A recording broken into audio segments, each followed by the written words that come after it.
Hello, Ed here from Crystal Clear Aquatics, and thank you for tuning in. I'm here today making a minor repair to some pond liner, and it's an ideal opportunity for me to show you what's involved. So this is the issue over here. We've got a piece of liner which is creating a stream flowing into the pond, and you can see that there's some roots that have penetrated the liner here. Now what's probably happened is that some minor physical damage has occurred, either a rock breaking through the lining. Some of these shells are quite sharp here, that could have done it. Once there's a hole in place, it's allowed roots to grow through in search of moisture, and they've just opened up that hole and created quite a large problem here. So the rock work's going to have to be removed, the lining's going to have to be lifted, cleaned of all of the muck and debris so we can get to a decent surface, and a patch is going to be stuck on both front and rear. So we can start removing some of these stones and bits and pieces so that we can lift the lining. We'll get rid of the shell. Oh look, Mr. Frog.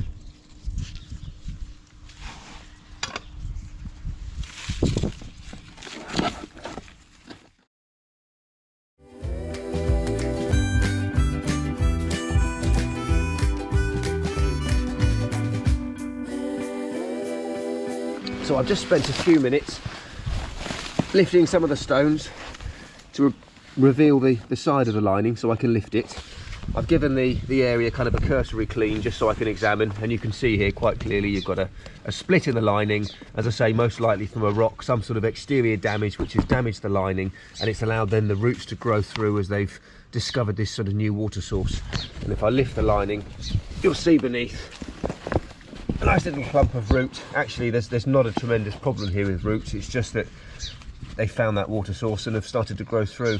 But the biggest issue here is, one, the material. This is a PVC lining. PVC doesn't last as long as the rubber sort of stretchier liner.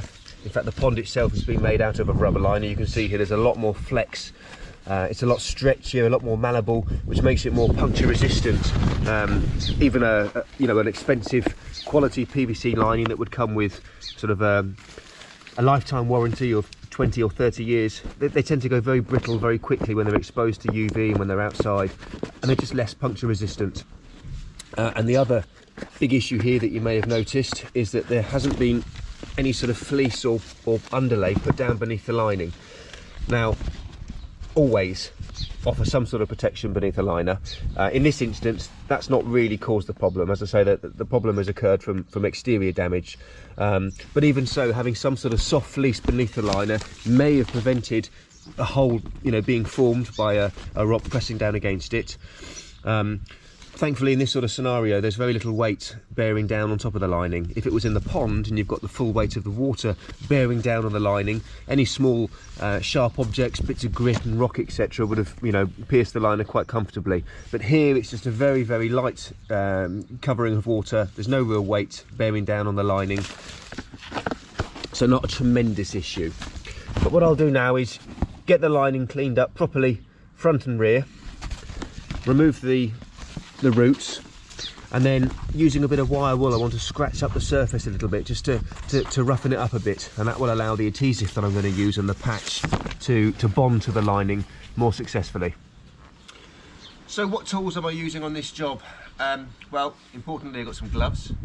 It's a mucky job, but the sealants I'm going to be using are incredibly sticky and messy, so it's always worth wearing a pair of gloves. In fact, what I'm using here it's called wet water sticky stuff, which is an unusual name. It's sort of a black, it's not silicone, but it's that kind of consistency. It's something that will stick on a wet surface, it will cure underwater, and it dries with a flexible finish. So it's a fantastic product to use in ponds. It sticks liner to rock, liner to wood, liner to liner. So I use that regularly, very good stuff, and obviously just use it in a regular sort of silicone glue gun. I shall be sticking down a patch. I've got some offcuts of pond liner here which I'll clean up, and I'll create a couple of patches to stick down front and rear. There are other forms of sealants for ponds.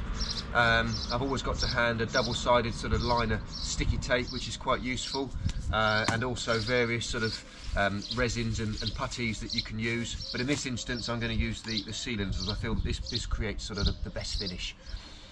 A heat gun, very useful here in drying the pond liner, making sure that the lining is nice and dry. Even though this sealant will cure underwater and stick to a wet surface, it will always, you know, stick and bond much better to a dry and warm surface. So a heat gun is very useful. Pair of scissors just to trim up the lining. That's all the important kit. I'm going to start to clean up the liner now and cut out a couple of patches and get those stuck down. Okay, so I've trimmed here and cut out a couple of patches for the repair. Now when you're making a patch, it's always worth trying to keep it circular, oblong. Try not to have any sort of corners. If you're sticking down a patch with corners, it's quite easy for something like this, an edge to catch and to lift. So by creating a round patch, you haven't got any corners that can potentially snag. Now another really important thing is that you've got to clean the liner very well. Not just from obvious marks and stains on the outside, but because unused liner has kind of a film, an oily surface, which repels moisture and water, and it will also stop the sealant from adhering to the surface effectively. So you can see here a piece of liner which I've scrubbed clean with a bit of wire wool and a bit of brush, and it obviously gets saturated with water very easily. That will be a good surface for the sealant to stick to. But a piece of liner here, I mean, it's a bit grubby, but this hasn't been cleaned properly, and you can see that the water beads off. Now the sealant's not going to stick to this properly, so that's why it's really important to make sure that you clean this surface first before sticking the patch down. So the next job for me is to dry off both of these patches with a heat gun, just blow some warm air over them, and then I'm going to put 2 or 3 beads of sealant around the patch and stick it on.